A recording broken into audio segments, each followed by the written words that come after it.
Hello and welcome back to 31 Days of Craftoween. It is day 9.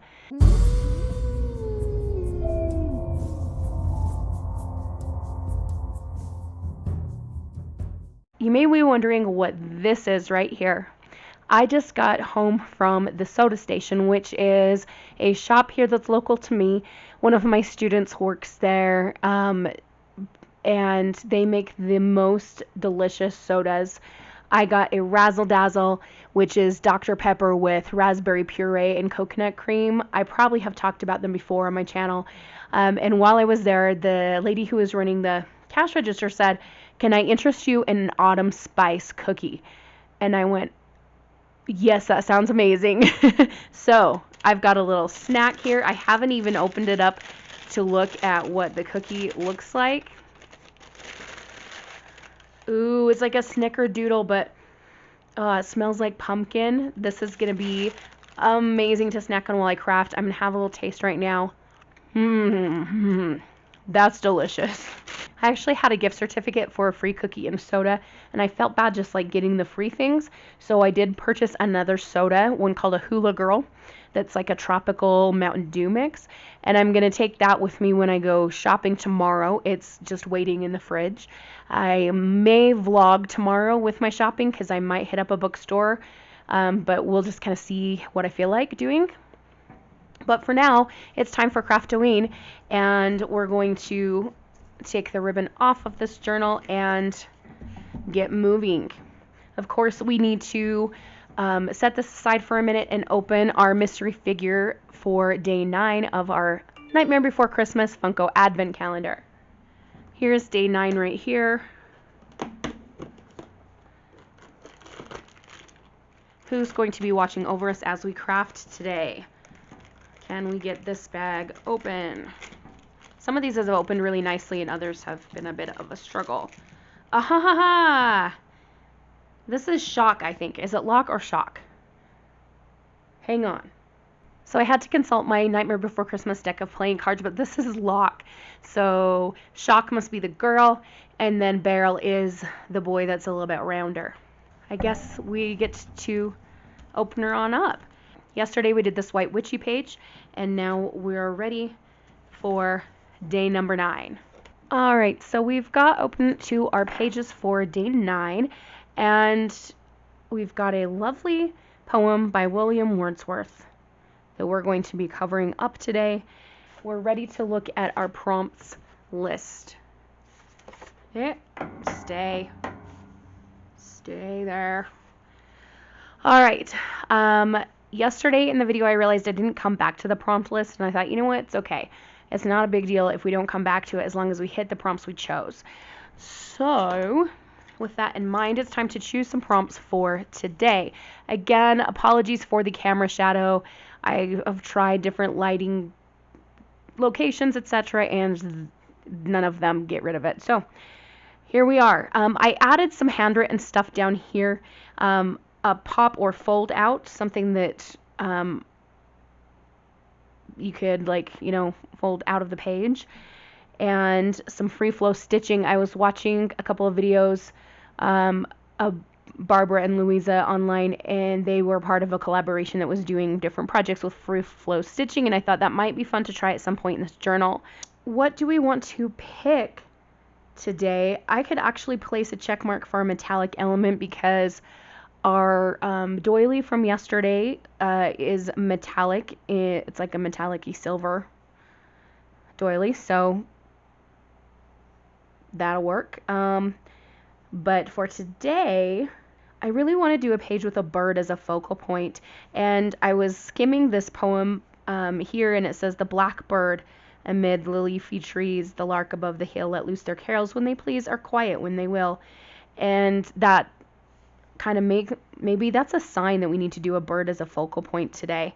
So that shall be one of our goals.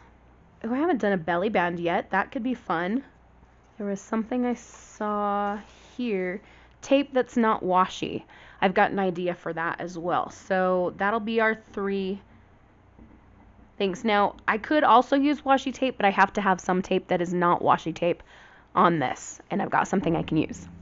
Alright, I've got this magnet that lives in my cross stitch bag, and it will help me hold down this page for a little bit as we decide what to do. Let's look for a bird first, shall we? I think I'm going to need to stop the camera for a minute and go on a raid of the craft room and see if I can't find a bird to use here. Alright, I found an old book about bird watching, a raven. This caption says, "The raven, friend or foe. These blackbirds, immortalized by Edgar Allan Poe in his famous poem, are twice as big as crows. They're very intelligent and can be trained to talk and perform simple stunts, but out in the fields, ravens are a nuisance and their raids are very costly to farmers. Their notes are loud and coarse." So this raven is going to be a focal point. I'm thinking because he's so small that we might need to do 2 focal points, 1 per page, and I happen to have Edgar Allan Poe right here. So I think these 2 things could work together really nicely. Yeah, that's what we'll do. We also need to include tape that's not washy and a belly band.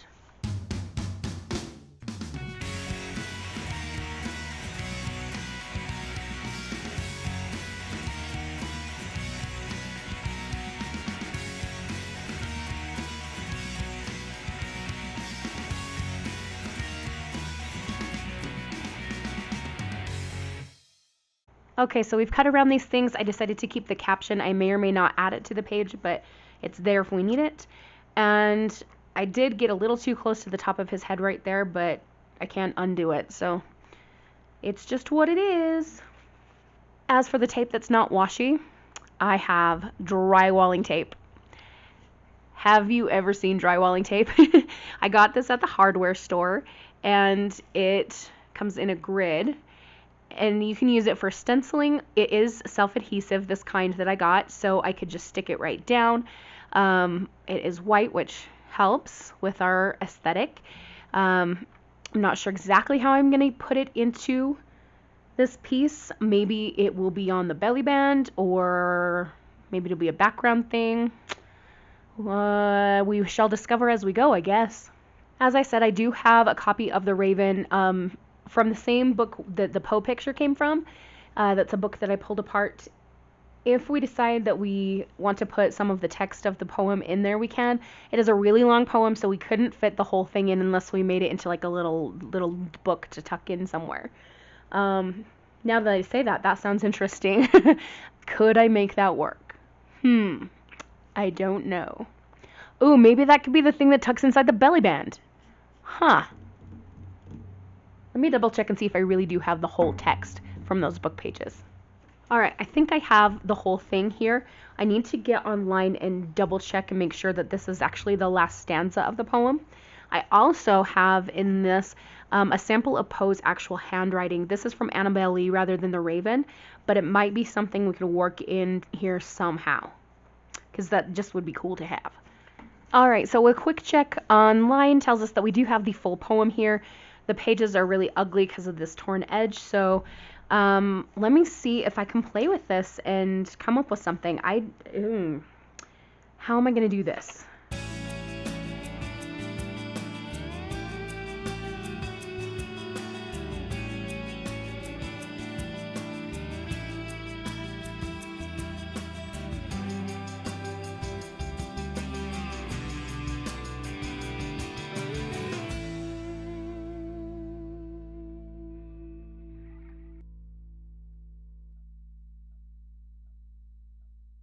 Okay, so we've got the pages trimmed down, mostly smooth edges here, and the front of the booklet is actually the end of the poem to Helen, which came before the Raven in the actual book. So I think what we could do is take this and maybe the handwriting sample. Oh, hang on, my phone's ringing. All right, so that was my brother calling me, and I apologize for the interruption. He never calls me, so it's like a rare occasion. But what I was saying was, I think we can make a cover with this and the sample of his handwriting here, and then I can use some of that spooky fabric that I got from Walmart maybe little scraps of it to build like clusters or something here for the cover. And then I think I'll just staple the pages together. Maybe just like a couple staples down the side really close to the edge. Before I do that though, I should probably ink around the pages, and then we will, okay, let's do this. We'll ink, then staple, and then decorate. Let's try that.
Okay, so we have a booklet. Now we can still see that there is some text here behind this fabric, and I am 100% okay with that. I knew that that was going to be the case when I chose this, and so it was intentional. And so we have Poe here, as well as his handwriting sample from Annabelle Lee.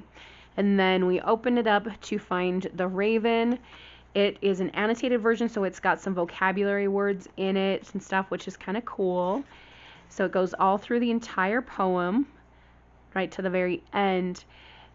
If you're not familiar with the Raven, like highly I recommend just looking it up. It is a great spooky season kind of poem, and it will definitely be worth your time.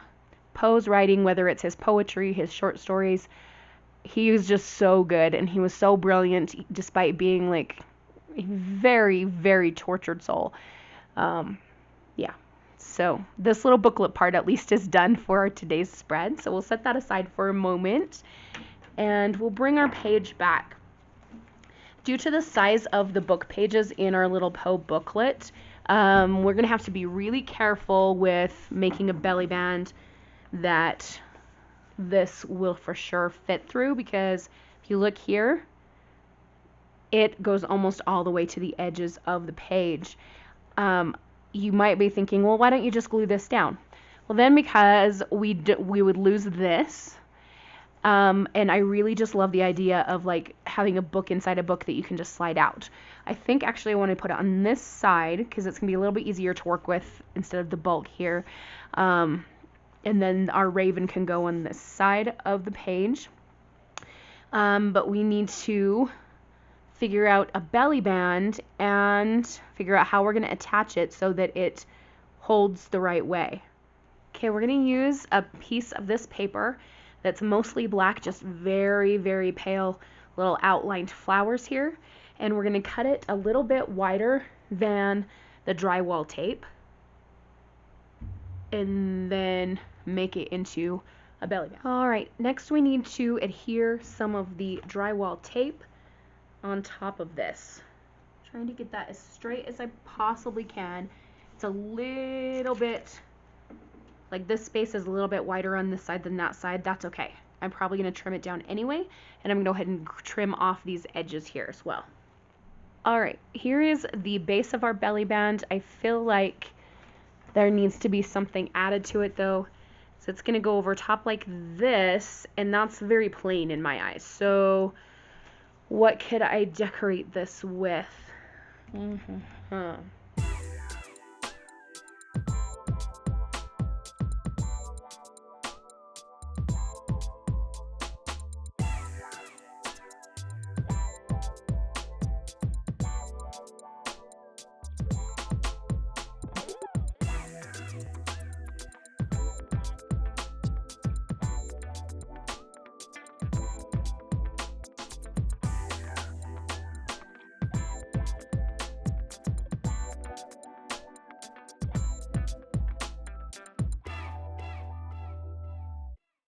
Alright, so our belly band is complete. I cut a square piece of white paper, inked it with the black soot, added some washi tape, and this little wooden sticker that I got at the Dollar Tree. I took this sticky thing off and glued it down.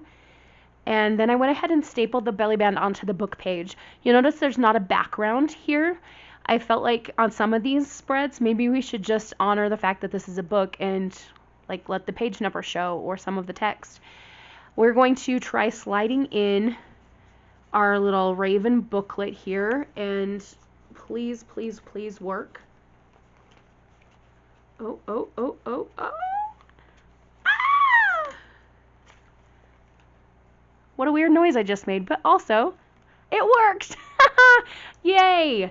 So we have covered a belly band and a tape that's not washi, but we still haven't added our raven. So we need to decide how we're going to add this guy. I still have the little caption here, and I don't know. Some of you might be wondering why I tilted this guy. Just for funsies. Not everything needs to be straight up and down. But in the meantime, we need a background for this. We need to decide if he's going to go up here, if he's going to be down here, if he's going to be in the middle, where he is going to be. I keep calling him he because I feel like the raven in the poem is a he. I don't know why. This is just where my thoughts are going here. Okay, I have an idea. And take these away. All right, while I'm pondering my idea, I'm going to get another bite of this cookie because it is delicious and I need some sugar to run to my brain. Okay, so I've got some gray paper here that I've inked around with black soot, and we're going to use some more of this washi tape here because I think it's gorgeous. I'm just going to put down a nice strip here and tear the edge and maybe do a little bit more here. Let's see how that's going to sit. Yeah, that second piece will get covered up. So let's just add a little bit more down here. Okay, now you know that means we've got 1 and 2 pieces of this, so we need another one. And so we're just gonna put a scrap of it up here at the very top, and we'll only be able to see a little bit of it. But that will make a triangle for us. Alright, I've got glue around the edges of this, and we're going to place it here. I'm really pressing on it to make sure that that glue grabs a hold of the book page. I really hate that I have this microphone shadow. Have I mentioned that before? How many times have I complained about that? Ugh. Alright, we are going to use some grit paste. We have used this before. Yeah, back on day 1, and it's hard to see because I was too impatient to let it air dry, and I heat gunned it, which made it go darker. So we're really going to try to be patient and let this air dry. I've got other things I can do while this is drying. Try to remember that. Okay, now before we just smear it on, we are going to do this. We're going to use this drywall tape as a stencil. I think I just want it in one place, because if I put it up here too, then I'm going to need it somewhere here, and I don't want to put it on that booklet. Let's just, I don't know, maybe this will count as the third thing though in that shape.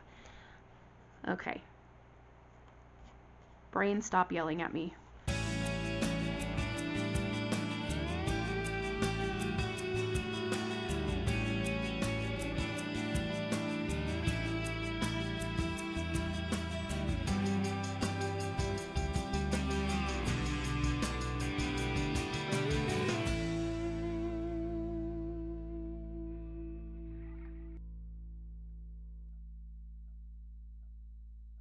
Alright, so while this air dries, I am going to step away and go do something hopefully useful, and I'll be back with you sometime.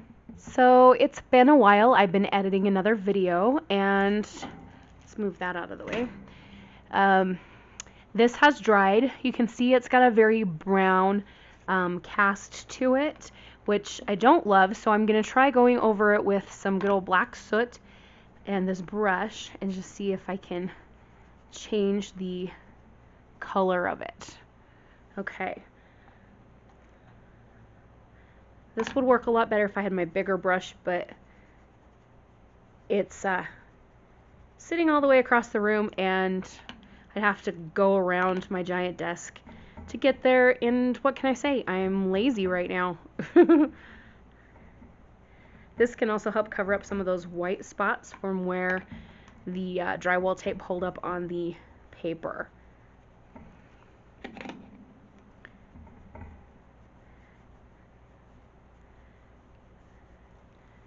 Alright, I like that much better, so we'll do the same to the spot up here.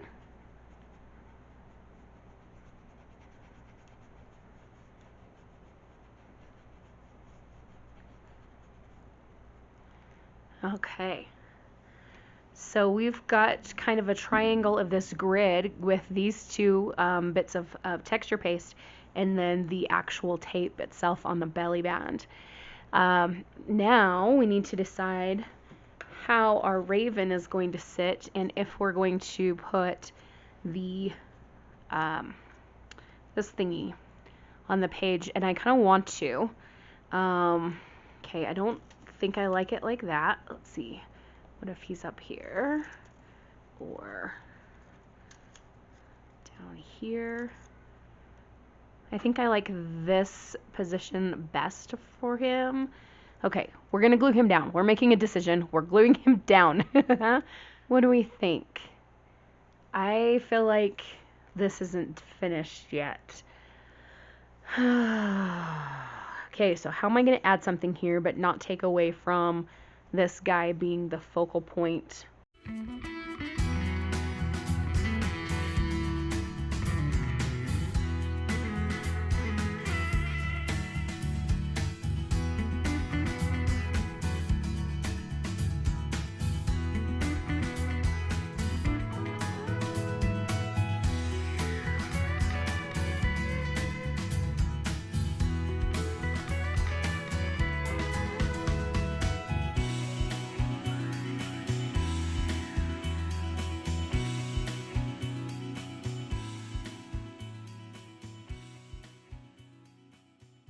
Okay, cool. That worked a lot better than I thought it was going to. I wrote nevermore in some slightly wonky cursive handwriting, and I really like how that looks. Okay, am I hallucinating or are we done here? I still kind of feel like this skeleton is like so boldly black that he's just like rah coming to get you. I don't know how to fix it though. So no, we're not done, but also maybe we're done because I don't know if I can fix this problem. Alright, so I pulled the skull off and I found this little rose in a book page that is going to be kind of a funky shape, but I like it 11 million times better than that skull, even though the skull's super cute. It just doesn't work for this particular spread, so we're going to just add this little flower here.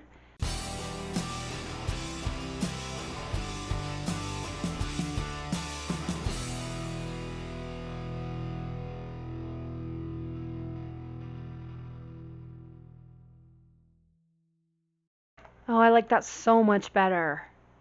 I wasn't sure if I was going to screw it up by adding the little stem, but I actually really like that. So we have our raven focal point. We used our tape that's not washy and used it as a stencil even. We made a little book, which wasn't one of the prompts, but it was really fun. We included a belly band as well here. I think that I really like this page. So we're going to call it good while we're ahead and wrap it up. So for now, I want to wish you a wonderful, magical, and spooky day. Happy crafting. Adios.